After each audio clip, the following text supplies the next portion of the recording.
Hello everybody, welcome to the Woods 2 furniture making class here at Norco High School. I'm Mr. Olivares, the woodshop teacher. Let's see, there's a syllabus posted on our Google Classroom that talks about pretty much everything in detail there, but I'll just go over everything real quick here. Let's see, the main projects are a hall table for the first semester. I call it a hall table and I don't have a sample here to show you at home.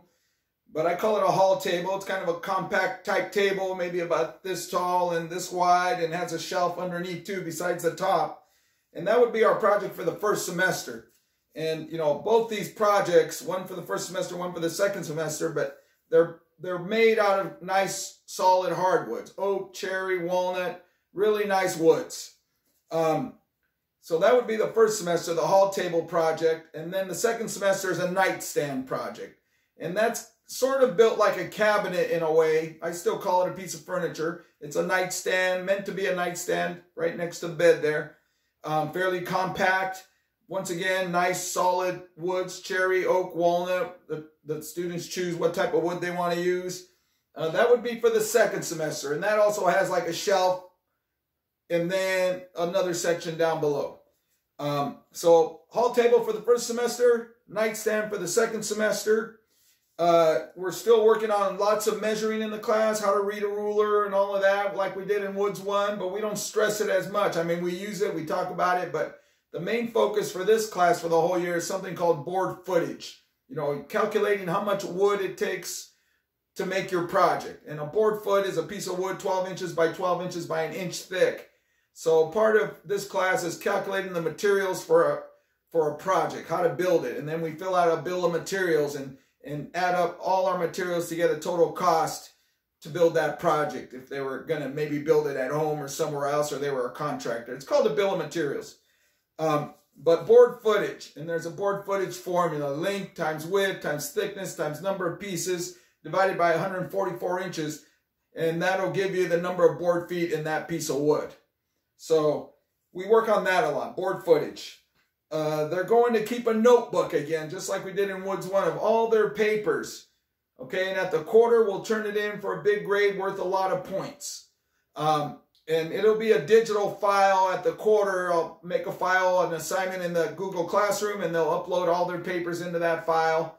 And we'll try to keep it as simple as possible. But that's where they'll get credit for all the things that maybe we're not grading right now, because I can't grade everything. So it gets pretty overwhelming. So I have been grading little assignments as we go, but then they get credit for the big notebook at the quarters, and it's worth like 300-400 points, you know, instead of the usual 100 points. So they get a lot of credit there. So make sure they're saving all their papers. They're going to learn to use a new big machine, a big part of woodworking called a wide belt sander, and it's got a big belt on it. It's a very sensitive machine. They might plane their wood first, like their tabletop, but then we take it to the wide belt sander and it sands it down sort of automatically and quickly and evenly, and saves them some time sanding. But they still have to sand it a lot by hand, but it really does help a lot, and it's a machine that's used out there in industry quite often. And it's a very sensitive machine. You know, every turn is like the 1,000th of an inch. So it's, you know, they've got to learn to use it properly and carefully, because it costs thousands of dollars to fix that machine if it breaks. And to start with, those machines are about $25,000 a piece. So we got to be nice to those two. There's two of them, two wide belt surface sanders. So that's a big part of this class, along with all the other big machines that they used in Woods 1 and maybe a few more. Another big part of the class is doweling. The hall table, the first project, uses a lot of dowels. All dowels. In the end, I think there's like 30 dowels in the project.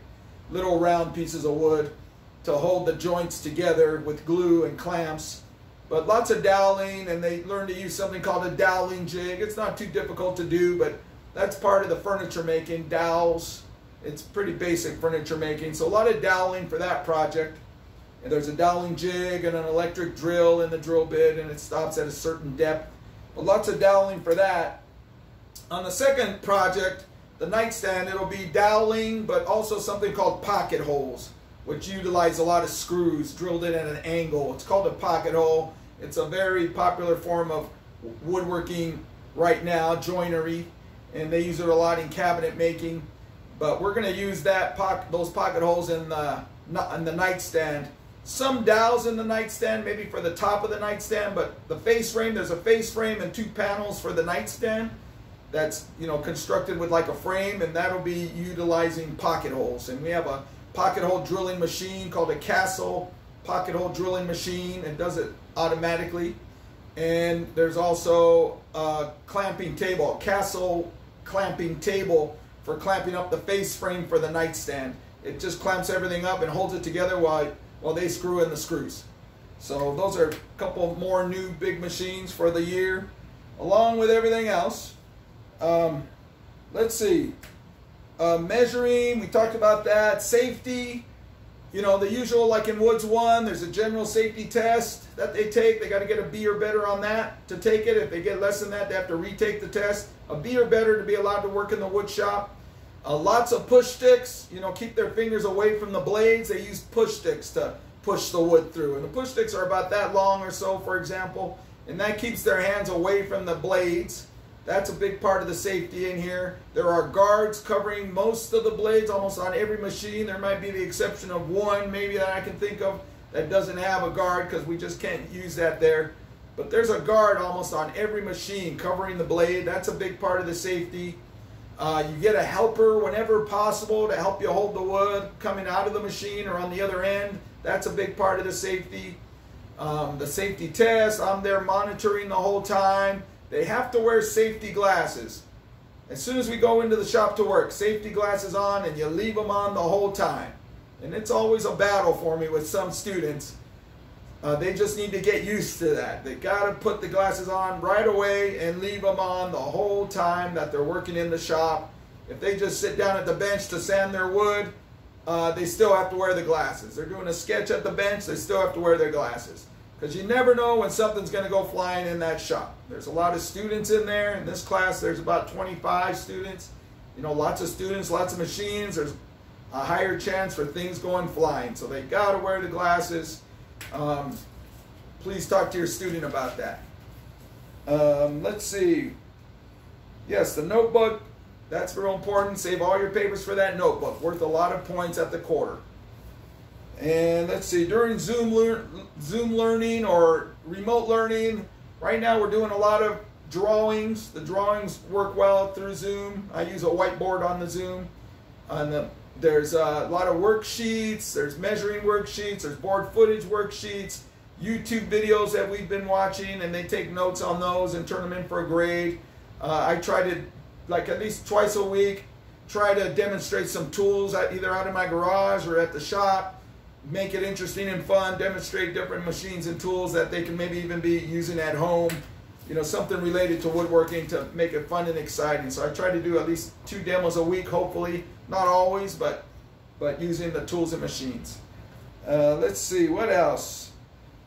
Yeah, there is a class fee, and it's mentioned in the syllabus. Right now we're not worrying about it until we come back, because things are going to adjust and change. But normally the fee would have been $60 for one semester and then $60 for the second semester. So $60 for the hall table, $60 for the nightstand. Once again, very nice woods, well built, a beautiful piece of furniture that it'll last them for their whole lives.